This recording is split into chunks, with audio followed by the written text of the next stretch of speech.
नमस्कार, मैं हूं रजनीश सैनी। आप देख रहे हैं यूके तेज।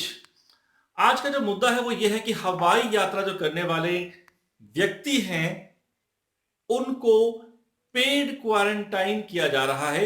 होटल में रुकने के लिए उनको अनिवार्य रूप से कहा जा रहा है।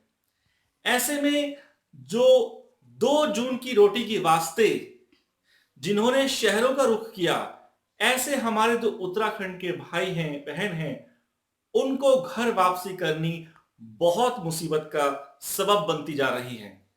मैं आपको 3 एग्जांपल दूंगा। नंबर 1, एक प्राइवेट टीचर है, मैं नाम नहीं बताऊंगा आपको उसका। वो नौकरी करने के लिए दिल्ली गई थी। वो आज स्ट्रैंडेड है। 3 महीने से उसको तनख्वाह नहीं मिली। और प्राइवेट स्कूल में क्या तनख्वाह मिलती है आप जानते हैं उसको। वो वापस आना चाह रही है, डोईवाला। लेकिन वो अकेली लड़की एरोप्लेन से अगर वो आती है किसी प्रकार से पैसा जुटा के, तो टिकट मान लीजिए पड़ रहा है 7,000 रुपए का, तो क्वारंटाइन उसको पड़ रहा है लगभग 15 से 20,000 के आसपास, जो कि वो किसी भी स्थिति में चुकाने के लिए सक्षम नहीं है। पहला केस। दूसरी बात, आप कहेंगे भाई वो टैक्सी से क्यों नहीं आती। उस लड़की का कहना यह है कि वो इस ऐसे माहौल में अकेली टैक्सी से ट्रेवल नहीं कर सकती है।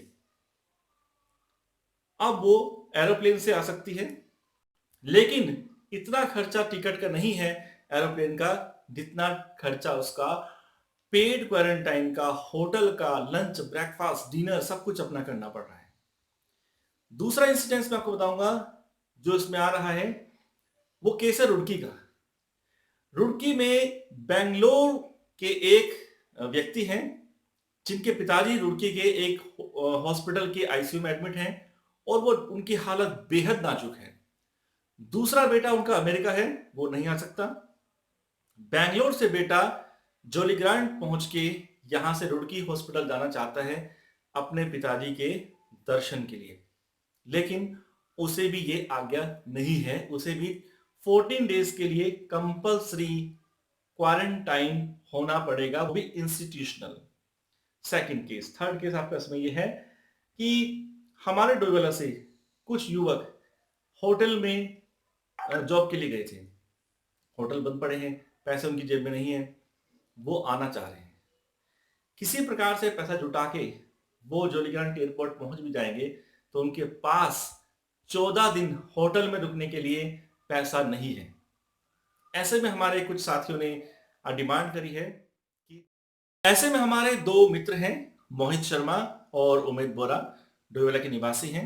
उन्होंने ये सरकार से मांग की है कि जो निम्न और मध्यम आय वर्ग के लोग हैं जो होटल को अफोर्ड नहीं कर सकते हैं, या तो उन्हें जो हमारे क्षेत्र में क्वारंटाइन सेंटर्स बनाए गए हैं उनके घर के पास, उनको वहां रुकने की अनुमति दी जाए, अथवा उनको होम क्वारंटाइन करने की अनुमति दी जाए। ये 2 ऑप्शन की डिमांड की है, क्योंकि अब हवाई यात्रियों को जो निम्न आय वर्ग के और मध्यम आय वर्ग के हैं उन्हें ये यात्रा बहुत महंगी पड़ने जा रही है। आप देखिए आगे के हमारे मित्रों के 2 बयानों के। क्या समस्या आपको आ रही है इसमें? हमें ये समस्या आ रही है, जैसे हमारे छात्र हैं, किसान हैं, मध्यम वर्गीय लोग हैं, हवाई जहाज से, क्योंकि जो ट्रेन है उसमें 1200 से 1500 लोग आ रहे हैं और वो लैट्रिन बाथरूम एक साथ जा रहे हैं, तो संक्रमण कोरोना का होने की संभावना ज़्यादा है। हमने अपने बच्चों को बाहर से, जैसे बम्बई से हमारे बच्चे आ रहे हैं, उनको 8,000 का तो टिकट बुक कराया। उसके बाद सरकार का फरमान जारी हो गया कि उनको होटल में रखा जाएगा, उनका सारा खर्चा उनके विभाग से और उन लोगों से लिया जाएगा। हमारे छात्र हैं और होटल में काम करने वाले, वैसे होटल रोजगार सब समाप्त हो गए। तो हमारी मांग है कि या तो सरकार जो होटल का खर्चा वो वहन करे, या फिर हमारे गांव में जो क्वारंटीन सेंटर बने हैं उसमें हमारे बच्चों को लाकर कम से कम अपने घर से खाना वाना दे दें, वो हमारे पर बोझ ना पड़े। हमारी ये मांग।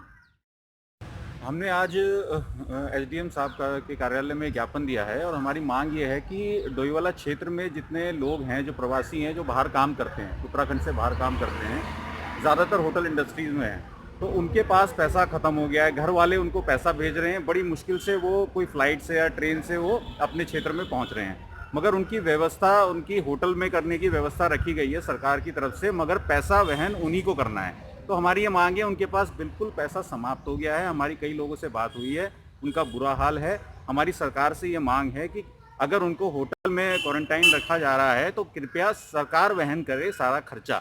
या तो उनको गांव के जो केंद्र हैं, जो प्राइमरी स्कूल है जहां फ्री सेवा है, वहां उनको रहने की व्यवस्था दी जाए, वहां कोई उनको परेशानी नहीं होगी। तो हमारी यही सरकार से मांग है।